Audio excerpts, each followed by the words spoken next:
I have a very special guest today. Her name is Carol Connare, and you might not recognize her name, but you know where she works. Carol is the 14th editor of the Old Farmer's Almanac, which was founded in 1792.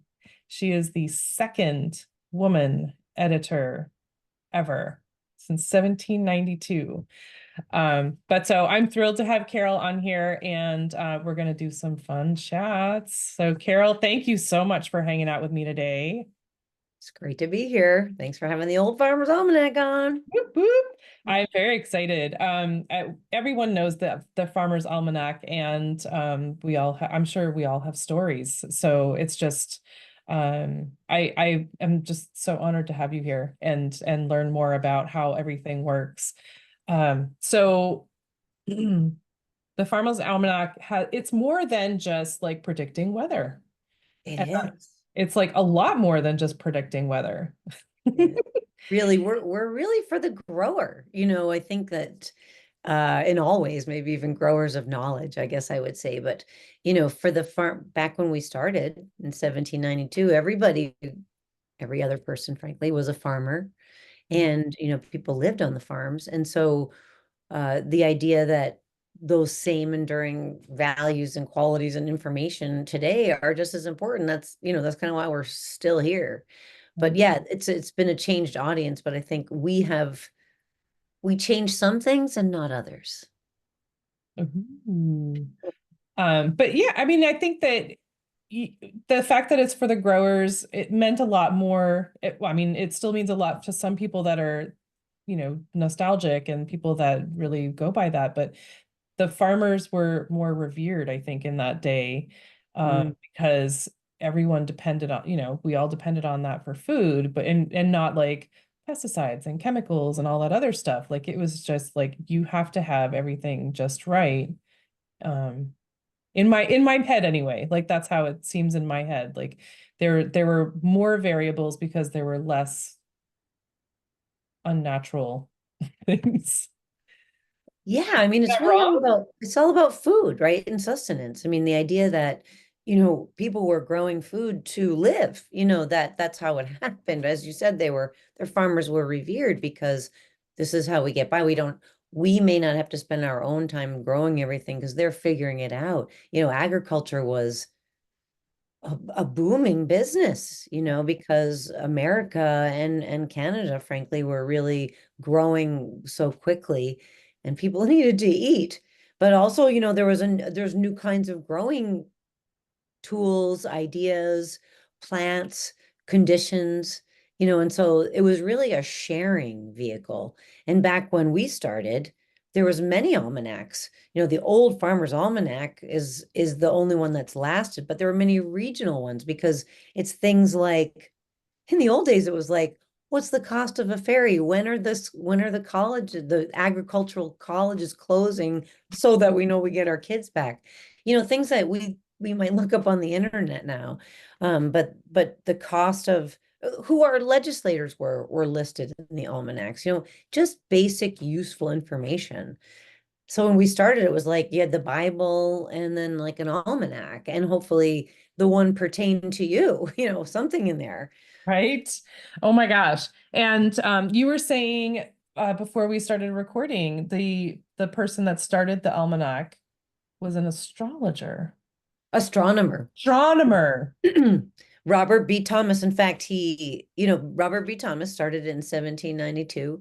And back then, the fields of astronomy and astrology had recently separated. And so the astronomers were kind of poo-pooing the astrology. However, that had been a lot of what people had to sort of predict anything for a long time. Right? But Robert B. Thomas was an early astronomer and really a sun scientist, and that's what we factor into our long range forecasts. But that was when we think about weather, which is kind of like our bread and butter. It's still something that we all connect over. We can't control it, and it controls us. Like, am I going to bring my rain shoes or my umbrella? Will I be able to plant my crop? I mean, there's many things. Do I need to, set out rain barrels because it's going to be a drought year? Mm. what have you, is the caterpillar furry, you know, and so all of these things were really important when we didn't actually have a very good way of knowing. And Right. so astronomers at least had the ability to look at planet science and figure out more about the cycles. Oh my gosh. Well, and you were saying a lot of it is cycle, the weather patterns and stuff like that. Which is so it's just so fascinating that even with the changes in climate, like it still happens. It's just That's what's wild. amazing. It's amazing. You know, that's what we do. I think as we were discussing that it's about sun science for us. That's the big thing that long range forecasters typically look at beyond climatology, beyond meteorology. You know, it's like that 11-year cycle of sun activity, which we just exited our 25th cycle. And it was incredibly active at the end, which many people saw solar flares, you know, in Aurora Borealis being visible further south. But that cycle really impacts our weather. As I mentioned, it's not like we get a solar flare and we get, you know, a drought. It's much more complicated. Those affect the speed of our jet stream or the waviness of our jet stream, the warmth of our oceans. And those are the things that we see cyclically that happen and then impact the weather. However, climate change has made it so that everything is the new normal they were set for Canada, almost all finished, US 3 years ago, and they go on a 30-year cycle. And so they were recently updated, but our weather predicting team has had to really take those and just even that's the art part and That. say it's not enough because the last 5 years have been a real aberration in temperature, you know, Mm. and precipitation, like a lot of really heavy precipitation in small amount of times in localized events. Very hard to predict. Oh, for sure, right? Yeah, Um, yeah, almost impossible. yeah. Oh my gosh. And so I just want to, so as the editor of the Farmer's Almanac, what what are your responsibilities? I mean, you seem very knowledgeable, which is super cool. And maybe that's just like you are going to be on podcasts and you are going to be the face of the almanac, so you have to know what you're talking about. No, But no. have you been Yeah, involved that's in extra. that's just it's fascinating to me because that's not it's I mean I'm thrilled that you have all this information and you are just so knowledgeable, but is that really part of the editor's job? Yeah, I think that, you know, what we find out is that there's new audiences for the Almanac every year, and how do you even use it? I think we're actually going to do our own Zoom podcast on like how do you read the Almanac because there's so much information. We have tables and charts and things. Super My cool. job is really, we're a team, obviously. We have a number of editors and we have a wonderful designer and we have fact checking and we have almanac.com, which is a really cool website for the Old Farmer's Almanac where you can get tools that correspond. Like you can punch in your zip code and get frost dates, when to plant your peas, our 60-day weather forecast. So it's really, you can look at all of those really fun tools. And again, basically, and sky, you know, what's in the night sky near me by zip code, things to look for planets. And that, you know, so we are a team that does that across both printed matter. We do a bunch of calendars, a moon calendar, a gardening calendar, an engagement calendar. We do, you know, all books. We do veggie gardeners and container gardeners. I'm working on the houseplant book. So no, I don't get to just be the face. I'm a manager of 6 people. And I heard you were in a band. Like if you're in a band, like, you know, like that's wrangling cats. Uh, and so we do that, but also it's really about what do we think is relevant? Like it is on me to say, hey, let's get all your best ideas and then let's pick the best 20 stories in addition to our, you know, regular things that we do, which is astronomy, astrology, you know, food, history, all those things. But what do we want to expand in those areas? So it's super fun. Um, and we're always trying to think about like, what will people want to know? You know, it's useful as like our name, you know? Oh, I was just thinking about that as you were talking, like how do you choose what is going to go in? And I know you said that you've got six people in your on your team. Yeah. Um, but like there's so much information. Like how do you just like this is going to be, I mean, because it's not like a monthly publication. Like this is one a year. Yeah. Well, the good news is that we do have, 2 million plus people that get this in their hands, and that means probably another 3 or 4 million read it. And they all let us know. So even from the beginning, Robert B. Thomas would always like, we had reader submissions, and we still do. We do have recipes and essays, and I get letters all the time. I get letters from prisoners, from Boy Scouts, from church groups, from recipe sharers, from just people that say, I've been getting the Almanac for 50 years and I love it. And so Amazon, we sell on Amazon. You can see people's comments right there. We really look at that. We really look at that. We really listen. I mean, people send checks to our office for their calendars. Like, these are real people. And if anybody calls us, they get a call back, if they've left a number. It doesn't matter. I've given people like, I'm in the field and what's the best day for sauerkraut? And I'm like, well, we're gonna call that guy back because, like, so I just feel like it's real and it takes us all to do it. But to be nitty gritty, like this year, there's a story called Snug is a Bug and a Hug. And I think I saw a story about like bugs hugging. And then I was like, that just could be a fun title. And then we were all like, people don't remember how to hug after the pandemic. And like, is it okay? And then that sort of rolls, right? And it's like, what are we all feeling? Is there something we could tap into there? So it's a fun story, but it's also kind of like, if you spend 20 seconds hugging someone, your cortisol level drops. Right. And just try it. It happens. It works perfectly. I love that that's so you guys are really so involved that you would, I mean, the communication, that's so great. That I mean, that after all these years, people write in and they're like, I miss this, or I really love this, or here are some options. And you guys like, I mean, literally, what's the best day for sauerkraut? And you call him Absolutely. or whatever. Like, that's awesome. Yeah. Who does that these days? Right. I know. Who has a live person on the other end? So that really does set us apart. And it's a real point of pride for us. We have a thing called Zendesk, which is just emails that come in and we share them across the staff. And it's not there's no better way for me to communicate to people that managing creative people is like, it's it's not really managing, it's something else. But to keep them in touch with our readers, I'd have no, it's just fantastic that they have to answer like, my hydrangea that my grandmother planted died. Like, what do I do? Why is my magnolia not yellow anymore? We often have to research those answers for ourselves. And that's what we do.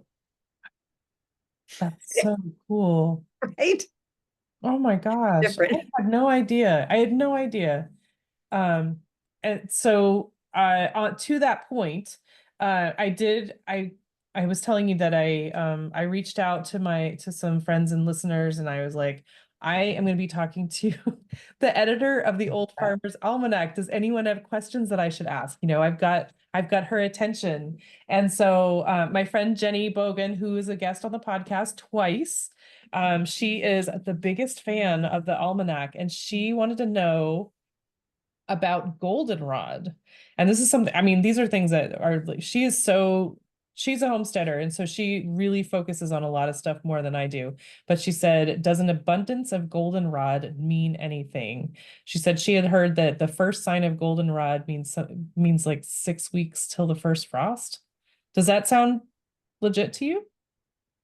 Yes, phenology, like what's coming out when and what does that mean? I mean, that's what goldenrod symbolizes for us. It would be more like, well, goldenrod in general is a wonderful native. I mean, until it became, not as fancy as something else.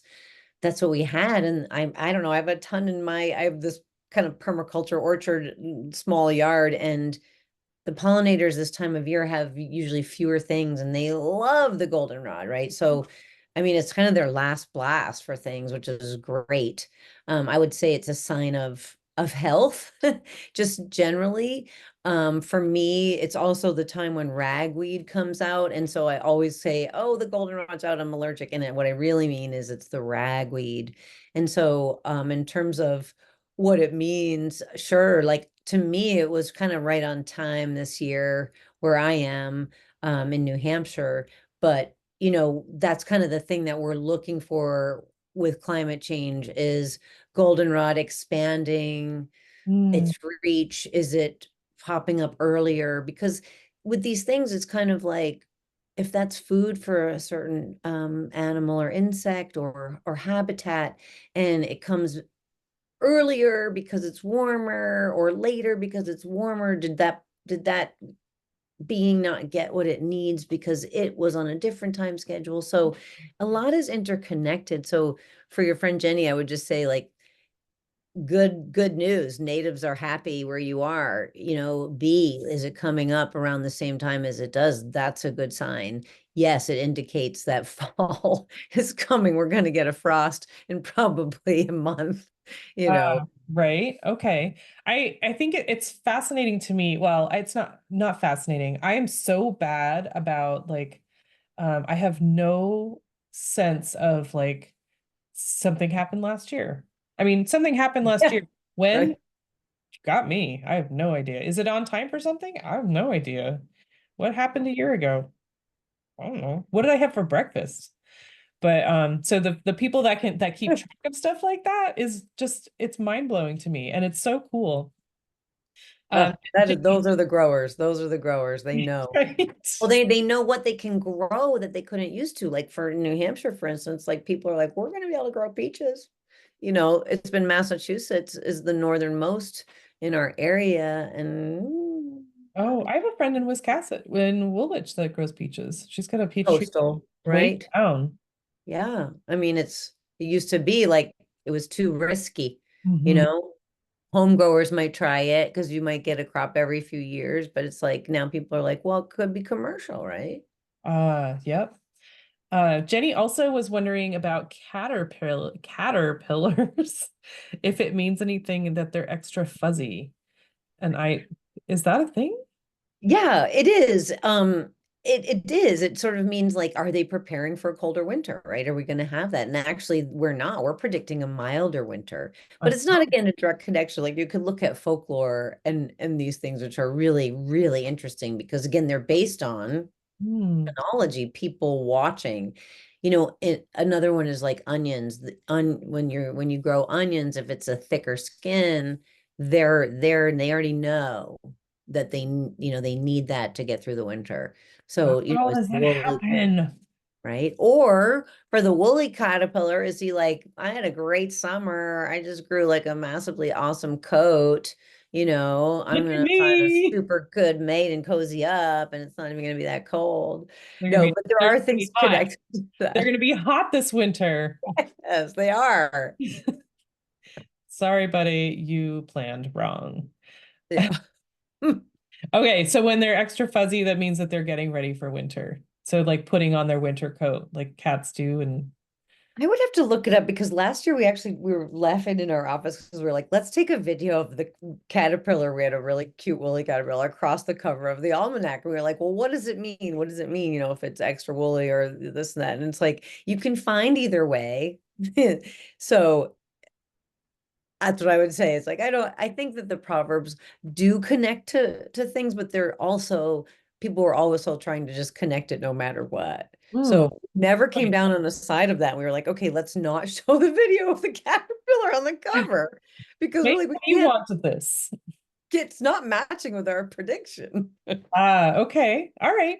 Well, I mean, that's really cool. I love that, there are some things that we just don't know. And that's Well, last year we we can't predicted predict. a mild winter as well. And we so we're like, well, that caterpillar, they're not catching on. They Mhm. did not get the memo. Oh, whoopsie. Uh, and then so my friend Brenda Simmons had also asked, since we're talking about people writing in, Brenda Simmons asked, how are predictions always so accurate? How does that Yeah. happen? Well, how does that happen? How indeed? Thank you, Brenda. I would say, first of all, we, in every issue, we also assess ourselves and we say, how do we do? So we are not always that accurate, though, as we mentioned, like short range meteorology is like 50-50 at best, you know? It seems to be getting a little better. Really? I don't know. I feel like I can depend on maybe 4 days or so. Okay. But yeah, how are we? So it's really based on sun science. It's on this cycle, as well as this idea that what do we also know? You know, we are looking at data, massive data over time. Right. And you know, in another year 8 of the sun cycle that has similar characteristics, what were the other, we call them telecommunications, like the fancy word is like oscillations, but El Nino or El Nina, these are products of oceans and jet streams and all sorts of things. But we can look at those because there's data connected to them. And that's what we do. We really look for those patterns. And then over time, you know, we've been seeing other patterns like the prairies, Canadian prairies and our prairies that are kind of connected in the middle of the country. There's been this kind of longer winter and then a longer fall, like we call it the hangover. It's kind of like the hangover in spring and the hangover in fall, which is a pattern that's more recent, right? So, I'm mad but at that. I don't hate spring or fall. I know they don't It'll either, be right? So longer. it's not bad for the prairies as long as, and they actually are very drought tolerant. Like they have a lot of, you know, so it's like, yeah, but that idea that those farmers are already seeing that, you know, we're saying it as well, but if you were on the ground, you'd see that. And that's been more of like a recent phenomenon. So how do we factor that in? And that's, you know, we have a weather team that does that. Mm. Do let's see. How am I going to put my thoughts together? Do farmers write in and say, I'm seeing this pattern? Is there like, is it mainly sun science or is it like people noticing changes and stuff like that? How does that It's really, is it like is really phenomenal. science. It's really a formula. And then other factors are weighed in. Do people write to us about that? Sure. We hear when you're like, you got it completely wrong, you know, for our zip code for sure. And where they were, especially these you know, they can be devastating, these extreme events that are localized. And so, you know, those we don't really predict. You know, we are more like, okay, storms and temperatures and precipitation. And that's based on data. But, you know, even when I look through, you know, we're always on the radio with people this time of year and talking about the weather forecast. When you talk about an area, and so many of them, you know, we have this little graph at the bottom of each weather region, and it will be precipitation and temperature for each month, up or down. Wow. And we're talking about 5 degrees above normal, 5 inches of precipitation above normal in a single month. That's a lot. Uh, so we are seeing those trends, you know, we pick up on those trends year to year. And we do hear from people when we're not right. And we do hear from them when we're right as well. Oh, I just wonder if, you know, part of the input for predictions are like if people are, you know, farmers are saying, you know, we've had this for the last 3 years, like is this going to be a trend or something like that? Is that something that happens or do you use that input or is that it's just like they're noticing it because it's part of the pattern? I would say that doesn't factor into our predictions, but that does into our stories. Like we always profile, you know, I don't know, more than a dozen farmers in a bigger way. And, you know, we're talking about generational change on farms. Mm. And so a lot of young people are coming back to farms, which is exciting, but they're doing it with new technologies or they're diversifying. Like we're going to throw in different kinds of crops or livestock, or we're going to do it in more sustainable fashion, or we're going to go direct to consumer as well, or even have an agritourismo, like many different ways. But they've seen the cycles on their farm. And so what we get from them is more like we want heirloom varieties and Oh, native things, and we're planting pollinator crops alongside our monoculture. We're right. looking at mycorrhizal fungi, you know, we're looking at much more of these sustainable ways, which the Almanac has, advocated for, I don't know, 233 years. So, we hear from them, but it's kind of like this idea that that's more important than ever, Mm. is the resiliency of varieties and strains. And so what are those, right? And so like that's really the message that we hear, is we have to dial in on our types of things we're growing, diversify even the wheat kind of crops, or say what have you. So that's more the message we're hearing because of what they Mhm. see in the weather. Oh, sure. That Yeah, makes that makes sense. And then so some of the, I know that I was telling you that I have gotten a couple of recipes from an almanac. I don't remember how long ago. I've had it for many years, but I love that they're, because it's for the growers, it's geared toward the growers. So people would send in their recipes. And so you were telling me that people send in recipes and you try them. Yes. Well, we have a recipe contest every year in both the Almanac, the Old Farmer's Almanac, and the Old Farmer's Almanac Garden Guide, which comes out in February. We do recipes in there as well.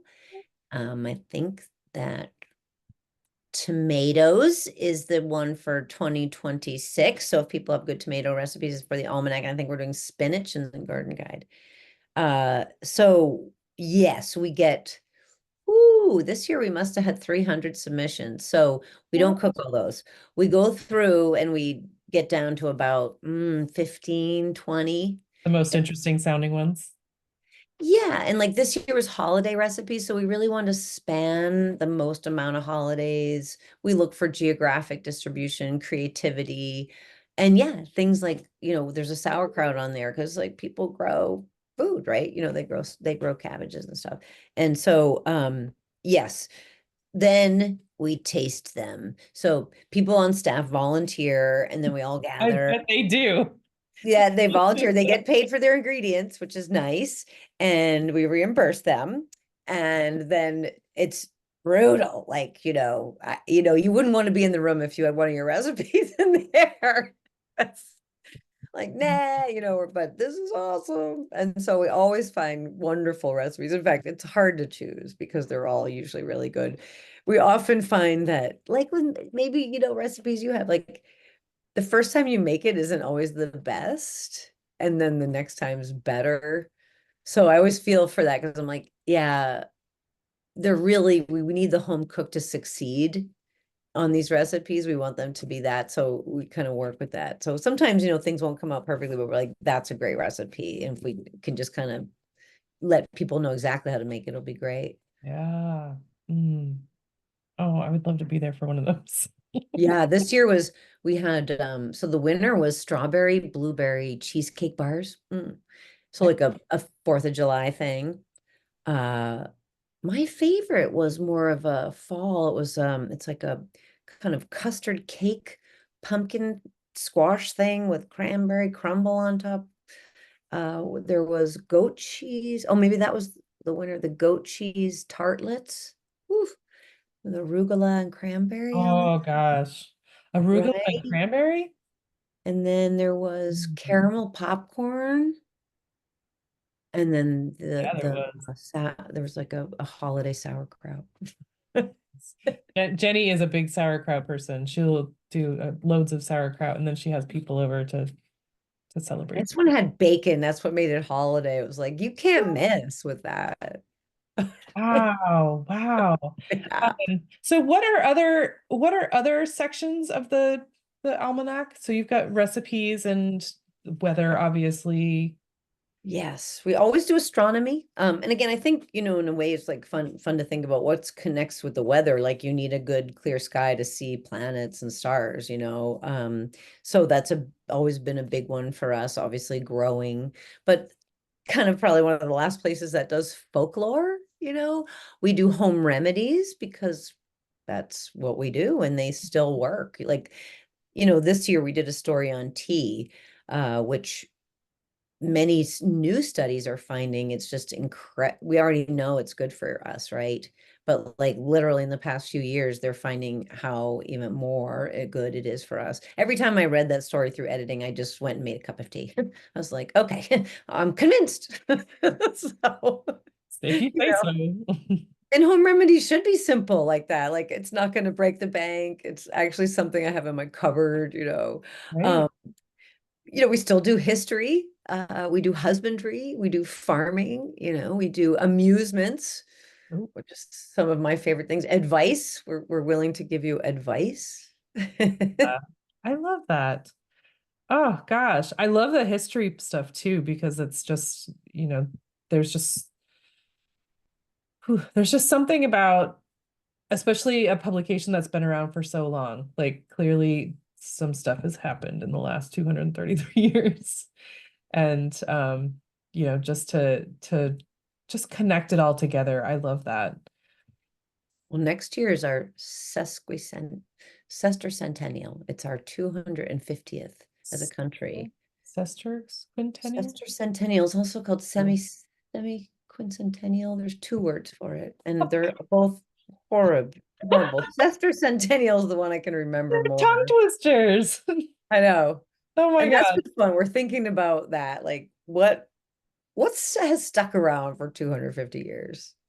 Oh yeah. Quite a few things. I think it would be fun to do like a reel or something with a bunch of people trying to say those words Oh, I'm writing that to, down. to celebrate the sets. What am I saying? Can you spell it? I just that would be SESTR. I always think like a sister, so sester oh centennial. So it's like the mid. I know. my Ah, gosh, that would be really funny. Um, yeah, there's just so I think it's so the almanac is such a huge part of the US, of course, but like do you do is it worldwide or is it just no, the we do US? Canadian edition. Here, the Canadian, it's like nice and red. And then Oh, we do several versions of the US. We do a hardcover, we do, bookstore version with the whole, two versions with the whole. And the Canadian edition is all formatted for Canada, like the tides and the weather, and even in Quebec, we do that in French. And we have several stories that are Canadian only, though. As the new editor, I feel like there's many things that we share with Canada that we could do stories that really touch us both. I mean, many obviously they do. We're all humans in North America, so there's that. But thinking more about the things that unify us and bring us together versus Canada versus right. US. In this issue, I really love the story. We have the Canadian roots of baseball, which I can't believe I haven't had any more like mean mail about that. I mean, I guess there's the Toronto Blue Jays, right? Yes, and That's the actually only Babe thing I Ruth. know about baseball. I'm not a great baseball person either, but the first recorded game of baseball happened in Ontario in 18, if I will get this right, 53 or was it? And so it really was. And then also things like Babe Ruth hit his first home run in Canada. He was in like a premier, like a pre-league. And the guy who invented the outfielder's glove was Canadian, right? Who knew? They practically own it. They practically own baseball right there. I just know about the Toronto Blue Jays because my sister used to live in Florida and they used to go practice right like near across the street from her practically. Um, and I don't know anything about sports, but that's really cool. That's really cool. I mean, who I never would have guessed that. Yeah, we try to entertain. But that's cool. I mean, we're neighbors. We're not like it's that far away. It's not. You can drive there now. You can get in again. Cool. I want to look into that more. That's really cool. I mean, not necessarily a baseball thing, but Like in the Canadian, so all your US fans, if you have to get the Canadian edition, the special story this year, there's two. One is the comeback cows, which is about breeds of cows in Canada that came up as Canadian breeds that were endangered and now are thriving or coming back. And again, it's this story of resilience and sustainability. They're heritage breeds who can be used for milk, for plowing, for meat, Mm. triple threat, they call them. And, they're probably resistant to hoof disease. They're drought and, they can withstand drought because they have these old genetics, and so they're coming back. And then there's another story about this moon mist ice cream, which we couldn't find any to taste. It's a maritime thing, and it's banana, blueberry, and grape, and it like looks like the disco of the 80s. It's like the color's crazy. Banana, blueberry, and grape. Yeah. I try that. Ouch. Yeah. That's fun. Oh my God. Yeah. So So what are the Canada only. whoop, Canada? You got the winner one. What are the big stories in the US then? Well, the snug is a bug and a hug. Right? That's a good one. We have a story about avalanches, which is not exactly a cheerful. I mean, it's a story that's so interesting about the science of them. They are becoming a little more prevalent due to climate change because it's about like this faceted snow, like when you get a big snowfall and then you get a rain or a melt and then you get, a freezing. So that's kind of those variable things lead to a weak snowpack. So just kind of talking about the science of avalanches and of course a whole safety thing about, when you're in that country, there's lots of ways to stay informed about them. But yeah, this idea that weather, right? Weather is just so incredible. It's again this thing we can't control. We're at the whim of it, but what else can we know about it? So Hmm, that's a good one. wow. Um, yeah, that sounds like, I mean, that's Maine weather lately. Right. And so, Snow and in the then rain. mountains, you might not think of avalanches like we think of it more in the White Mountains of New Hampshire, probably than Maine, but who's to say with that kind of more snow warming, that sort of idea. But on a happier note, there's the story I get asked a lot about in this issue is cats. We do like cat behaviors explained. Yeah. Oh yeah. Yep. That's a good one. And is Right. that and that's I mean cats are run by the moon, right? Ooh, my cats get crazy Well, around the or moon. they run the moon. I'm not Ooh, sure. one or the other, but they're connected.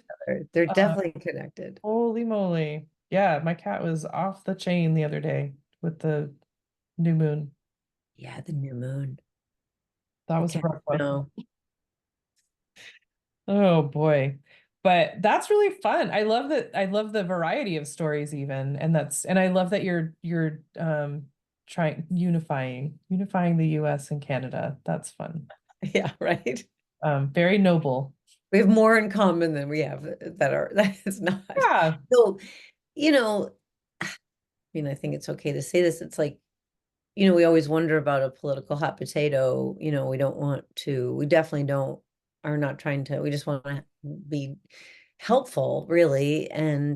But, I was thinking about Canada and, there's still one of the oldest professions in Canada that still exists is trapping and fur. And I know that a lot of people don't like that, and then they're against that, and I get that. And I don't really have an opinion on it. I was just so curious when I was looking up statistics that there's something like 50,000 trappers or farmers, in Canada, and it's like we sort of forget, about this thing, but that's probably been a continual occupation since the 1600s, I'm guessing. I mean, that's what people went to Canada for, You to said trap. that's the largest or the longest? I wonder if it's I mean, I think people settled Canada, they'd settled it and they were trappers and they were loggers. And so I was thinking about that. My family, was founded by 9 generations ago, a woman who came from Paris as one of the women, the women fillies of the king, the girls of the king, and so they came to marry people in Canada to settle Canada. And I don't remember if our ancestor was a trapper or a logger, but they were one or the other. And, Yeah. so, but yet those two professions are still very much around, For sure. I'm trying to remember what my family did because my family came to Canada as well. Yeah, and I was thinking about another fun story. It's like we always think about Ellis Island, but there's two islands in Canada where a lot of people came through, and I thought that would be an interesting story as well. Ooh. Yeah, Yes, it would. right. Those islands of hope. Like we all kind of came, those of us who aren't native to this land, we pretty much came up via an island. Wow. All cases. So Carol, you had kind of tipped off that this winter coming up is going to be on the milder side. And It this is is. everywhere in the US. But yeah, wasn't aware that you were now in Virginia. And so for parts of Virginia, we're actually Snow. one of the few places in the country that's going to have a little snow, is what we're saying. We're saying for New Englanders, mild and dry. There will be cold snaps. People will be able to make snow for all those people that love snow. I love snow. But yeah, it's a very, and it's also small amounts in Canada as well. So like North America, we're just sort of seeing a few places in the middle of the country. Hmm. Where That we're will going be to say there will cool. be snow cover. Yeah. Wow. All right, everyone, you heard it here first. You'll Unless just, you are, unless you already have your almanac. right. Well, so what is your favorite thing about working for the Almanac? Oh, that's such a good question. I really do love hearing from our readers. Like Yeah. you can't, you can't buy that. Like that's just, uh, to know what you're doing every day is touching people, I think is incredibly good. Um, the staff's amazing, so it's just so fun. I worked at Yankee Publishing 23 years ago on the Yankee magazine side, and so I'm what's called a boomerang. I came back for my dream job. I love all of our subject areas. It's been super fun to dig into things like home remedies, just really fun. Um, I think there's a lot of room for that in our thinking today, especially with our healthcare system. And so maybe depending on the old ways is good. As I mentioned, I'm a vegetable gardener, a flower gardener, but I just moved back and bought a permaculture orchard. So I feel like that idea, like I'm always learning, and I learn from the staff and from the old issues. Like literally, I can find out about fruits in my yard from 1830 Almanac.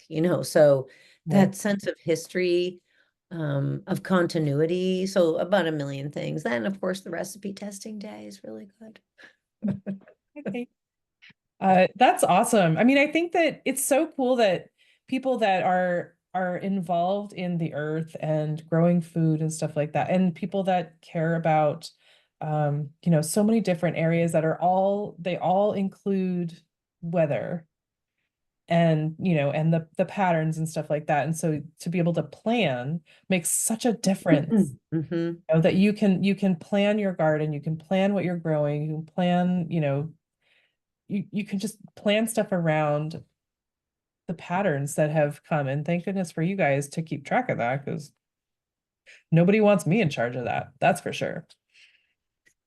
But so thank you for doing that. And so I do want to know, I ask everybody, Carol, what does the word sustainability mean to you? It's a powerful word, really, isn't it nowadays? And so thanks for asking. And I think it means a lot of things, but some just simple ideas like in my work, I feel like we have a sustainable publication. We're the oldest published periodical continuously in North America, which is Amazing. sustainable. And, we support a small, wonderful staff, and we do so ecologically. We bought and installed a solar farm so that Yankee is almost completely powered by solar. So I think in the workplace, it means a lot to me that we are invested in those things that reduce our footprint. And then in my own life, I think it's been about food, and the idea that what we all know, like a third to 40% of our food normally goes into the waste stream. That's not in my case. I do have a worm composting and I have a compost, and I just met my new mail lady who has pigs, and she said any of my drops she would take for her pigs. So I leave a bucket when she gets my mail, she gets the fruit. And so I think if all of us are just kind of more open to sustainability as a concept, I guess when you first broach that question, like I'm going to ask you, I feel like it's loaded sometimes because people also say, I can't, like I'm in a dorm, or I live in a city and I don't know what to do. But I just heard a story today that those prepared meal kits are so less about putting waste that it even offsets the packaging, which we feel is horrible. But this idea that I don't even know the names of, like, a packaged meal is reducing the waste of food in the system. That and those things are hopeful, and I feel like, okay, so people do have choices. Mm. But yeah, I think it's a personal word. Absolutely. And that people should feel empowered about very simple choices being sustainable. You can't change everything all the time, but one great choice or one attempt or change in your life, goes so far. We were taught for a long time that we didn't need to do that. The Almanac is not that old. Those ideas aren't that old, but when you read that, anything about it is about sustainability. There's no pesticides, there's no monoculture. It's about those enduring principles. Right. So Yeah. it's that. I love the idea of letting it be simple and being okay with that, because that is, there are so many ways to just like um super expensive and ornate and like have everything be perfect, and it doesn't have to be perfect. It just has to be, simple is fine. Simple's fine. I mean, in my move, like my life is very quiet. And that's, it's okay that it's simple. It's, it's just me and the pets, and we're growing our, our food forest a little bit at a time. And it's not very active, but I was thinking about that this morning. Like my life is it's very slow. Like I'm not rushing in the morning, which I'm cool with. I love that. And Ah, then, just do my thing and do what I can for in the sustainability realm. So like recycling and composting and all this stuff. It's like it doesn't have to be pressured. It doesn't have to be fast. It doesn't have to be so many things. It just has to be, your thing. Just do your thing. yeah, I think that's so true. Like one move. When I moved recently, I just made a commitment, like nothing, I gotta not put anything in the landfill. And it took a long time to find homes for everything. It took a lot of trips to places. It took a lot of meeting people where they were at. And I really enjoyed that part of it, and giving things away for free. And at the end, it's a lot of effort, but man, I felt really good that I didn't put much in the landfill. Well, and think about all the connections that you made in doing that too. I made Making people that happy and they made neighbors. me happy. Right? Well, I That's, mean, that's pretty good. that circular economy thing where your mail lady will, Mhm. feed her pigs with your drops, and you don't have to worry about that. It's just it's beautiful. Yeah, be open. And I think the sustainability thing is like be open to the smallest things that can actually just be so helpful, and yeah, yeah, keep it in the system. totally. And I talk about worm compost a lot, especially, and I try to encourage it a lot because you could do that in the city. You could do that in an apartment. Exactly. Um, you can do that anywhere. I left mine in Maine. I'm super bummed, but I'll start another one. Yeah, you will. Um, anyway, what is the best way to find the Farmer's Almanac? Sure, yeah. It's we should be in all stores. Like right now, my boss is Getting amazing. ready for. She handles the distribution and it's incredible because we're in grocery stores, we're in hardware stores, we're in Tractor Supply, we're in, Walmart. We are on Amazon. Last year we went to #1 in our category. So we love when people buy it on Amazon because that unfortunately drives a lot of what Because we then you do. But get that stat, right? yeah. Seller. Almanac.com, like I said, is a really great site, and you can buy any of our products there. There's a whole store. So there's a nice, like easy to read version there, which is great for some people. It's a little bit brighter and bigger. Um, I totally yeah, wrote that down in the beginning. I didn't know that was a thing. I'm psyched about the tools. yeah, there's some fun stuff on there. The mop is the best seller. Like after the almanac. And there's also like Vern's weed spinner, which is like you put it on your screw gun and it'll spin the weeds right out of your yard. That Oh thing's my great. gosh, that's fantastic. All right. So almanac.com, go to any store, Amazon. Um, and I know that you're on Instagram because that's how I Yeah. found you guys. Hey, all right. So Instagram at Old Farmer's Almanac, I believe. Yes. Cool. All right. Well, Carol, thank you so much for spending time with me and sharing all this. This is huge. It's like one of the most exciting episodes I've ever done.